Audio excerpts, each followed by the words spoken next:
Okay, thank you for that. So I'm going to continue this talk of looking at data with gray plots, or I call them kappa plots here, and I'm going to look at them in a slightly different way. So Jonathan really gave essentially all the background, but I want to kind of give highlight a couple of points. So essentially, recent-day fMRI is very noisy, and there are a lot of these wide-scale deflections, which I call them WSDs, which really corrupt our data.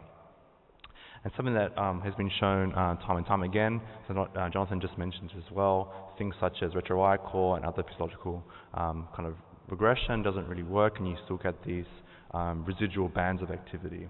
So what does work though is global signal regression.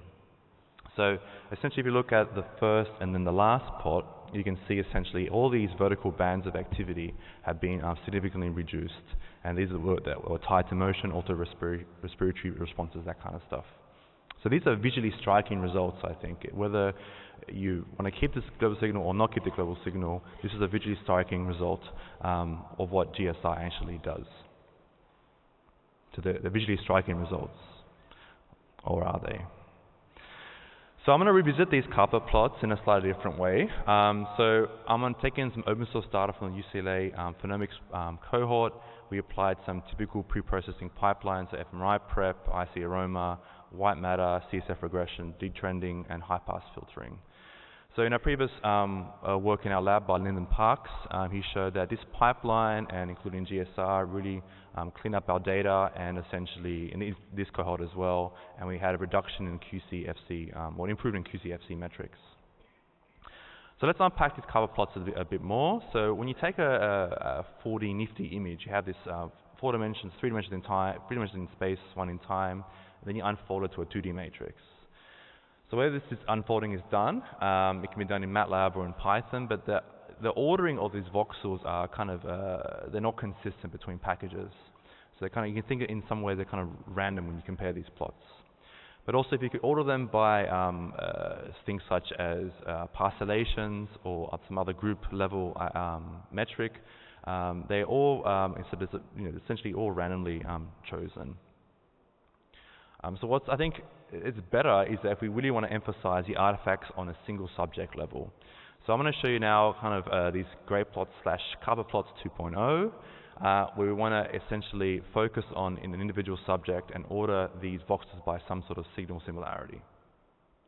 The first one I'm going to show is this thing called global signal reordering, so GSO. We order the voxels in terms of increasing a global signal correlation, and the second one is this cluster ordering, where we use hierarchical linkage clustering to group these voxels together in a way. So as you can see here, this is the animation going from essentially the random sort of ordering to this global signal ordering GSO, and you can see by doing this reordering, you really highlight some interesting features. So first off, you can see as I press pause here. So these bands of activity that you can't see with this random ordering. You get this positive and negative deflections, which you can't see in this random ordering, which is quite an interesting finding. And so we kind of see this as a kind of biphasic characteristic of the global signal. And then if you look at this in terms of the cluster ordering, this is the same data. I've just reordered them by this cluster ordering, and you can see a very much more interesting structure in your data. So these big sort of wide-scale deflections can be tied to motion, in some instances not, which are possibly due to respiration. And you see this like positive and negative characteristics in your data. So under this new lens, we can then look at our data again. And so what we did in our essentially in our cohort, we could find and kind of have loose categorizations of 3 different types of kappa plots. So the first one we call this category 1, so the weak wide-scale deflection. So global signal is not expressed in all voxels; these are all gray matter voxels, and typically in low motion subjects. The second category is category 2 subjects.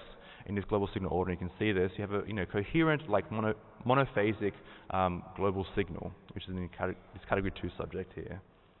And this category 3 subject, which I showed you before, is this sort of this biphasic wide-scale deflection, and you have this positive and negative patterns. It's a bit more apparent when you look at the cluster ordering. So I remind you again, the last 3 gray plots of each subject, they were all the same data, just reordered.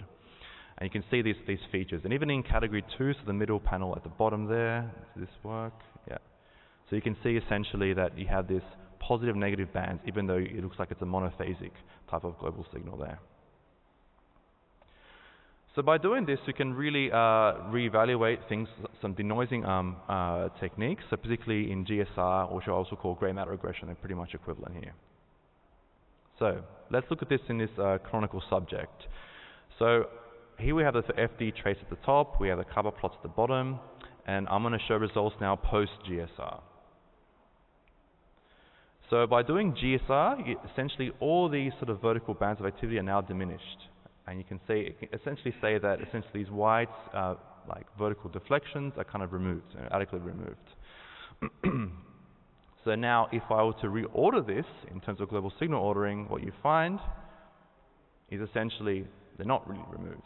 So I remind you again, this plot and this plot, they're the same data, just reordered. And you can highlight there in these red arrows here, which kind of follow these motion traces. It's kind of a bit more apparent if you look at the cluster ordering. So again, I'll remind you, the last three are the same three data, just reordered. And you can see here, a lot of these bands of activities, these kind of biphasic characteristics, because they kind of cancel out in the mean, they're not really removed out from your data. And just remind you here that in each plot there's about 18,000 voxels, which is probably why you think you can't really see this in all these three plots. So essentially, I would say there's more than meets the eye when you look at this in terms of this global signal regression. And if you look back into this category, these three canonical subjects, what you actually find is essentially in these category 1 subjects, we have a very low expression of the global signal. GSR under any kind of reordering, it looks like it's pretty much flat in the Kappa plot. You don't have any vertical bands.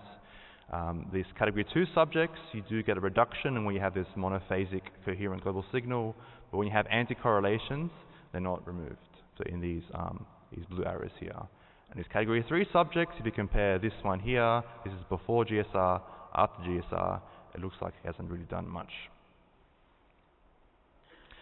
So if the idea is to essentially flatten the Kappa plots, under this ordering, GSR doesn't always essentially remove these vertical bands of activity. So it kind of challenges the efficacy of GSR judged by these plots. So this kind of guided us to a new direction to try to remove some of these bands of activity.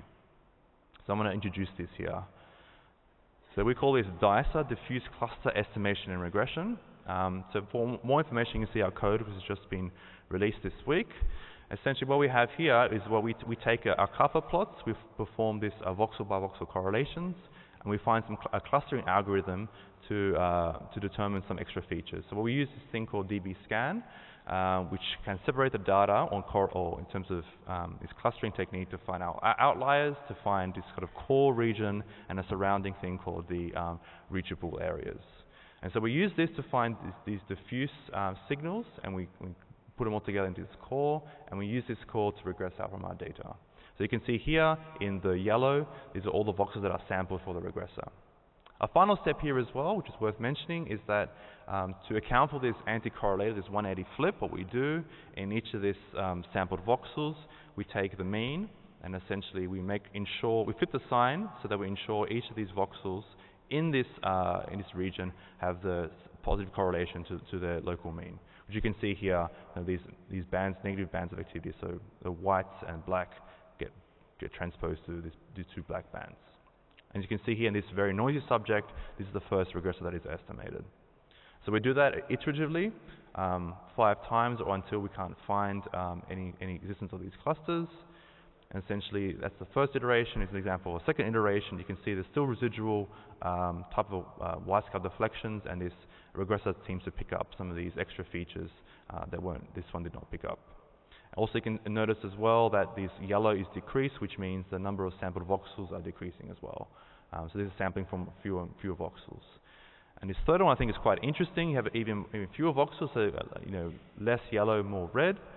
And you can see this regressor that's picked up. You have this residual kind of wide-scale deflections, but this very kind of slow frequency kind of regressor that's picked out from this data, sort of reminiscent of the things you get in temporal ICA that Matt Glasser, I guess, will show in his last talk as well. So possibly might be due to some vigilance decrease or some sleeping and sudden jerks to realizing they're in a scanner. And of course, you get more and more these iterations, and you sample from less voxels, and then you also remove this more. In this last iteration, you have not many voxels that you're sampling, and you take the regressor from fewer voxels. And so by applying this to the 3 category subjects, you can see in this third panel here, I'll show an inflated view that under this cluster ordering, this does target these regions, anti-correlated regions, and it does remove them, and does essentially flatten out, if that's your metric for denoising your data. Show you next plot here. You can see these are very, very tough subjects that are, with GSI, it gets very, very hard to remove these areas. And using our technique, DISA, you can effectively remove these wide-scale deflections. It looks quite flat. For very, very hard subjects, it's a very, crazy FD in this subject here. It's very, very hard. You have some, residual bands of activity, but it's a very, very hard case. So if you want to have a look at this, I have a website here which has 400 subjects, and each of them have a couple of plots and different denoising techniques. So I introduced a new method. I guess we're going to test to see whether it's useful or not. So in terms of the FC matrices, we kind of get, similar kind of results to GSR. We kind of get this reduction in global coherence of the global correlations, but we don't get these negative anti-correlations. We're not zero censoring our data. Also on these QC-FC scores, so essentially in these scores, which are being popularized in literature, you take each edge in an FC matrix and you see whether or not it's correlated or corrupted by motion. And you can see here, you count how many edges have this issue, and this is the initial pipeline. We have the 20% in the UCLA cohort. When you apply GSR, you have fewer of these corrupted by motion, and with DISA, you have even fewer. And you also get that same kind of result in this replication data set in this Beijing Zhang cohort as well. So I think in terms of QC-FC matrices, in terms of flattening out the Kappa plots, this does, if they're your metrics, then it does quite well. The question you can always ask is, have we gone too far? I mean, the Kappa plots look really, really flat. I mean, is there anything left? That's something really quite worried us when we first developed this. So I mean, it's a hard question to answer, but we have some ways to see if it has or has not corrected too much. So what I've shown here is, this is particularly in the UCLA cohort. I've run, looked at resting state networks using melodic in FSL. And on the left-hand side, you can see here in these 3 pipelines, so the original plus GSR plus DISA. In the independent components on the group level, you essentially see you retain the same structure, this series part like a default mode network. So if you look at the statistics of this in a dual regression, you find essentially that the first 2, so the input, I guess, the minimally denoised plus GSR, they're quite similar, which is quite nice. And applying a DISA, you get the same networks. However, they're much stronger in the T statistics, which you can probably see here a little bit better in this logarithmic rain cloud. We kind of see these heavier tails in our new approach. So with evidence that we've not overcleaned our data, or some evidence I would say, in cases we have very low motion, very low global signals, such as this Beijing Zhang replication cohort, it's just as good as these 2. It's never worse than these 2. So a summary of this talk is essentially that random default ordering can be quite deceptive. Only by transforming the voxel ordering, you will see that there is more than meets the eye. The transformers reference, I don't know if you've got that.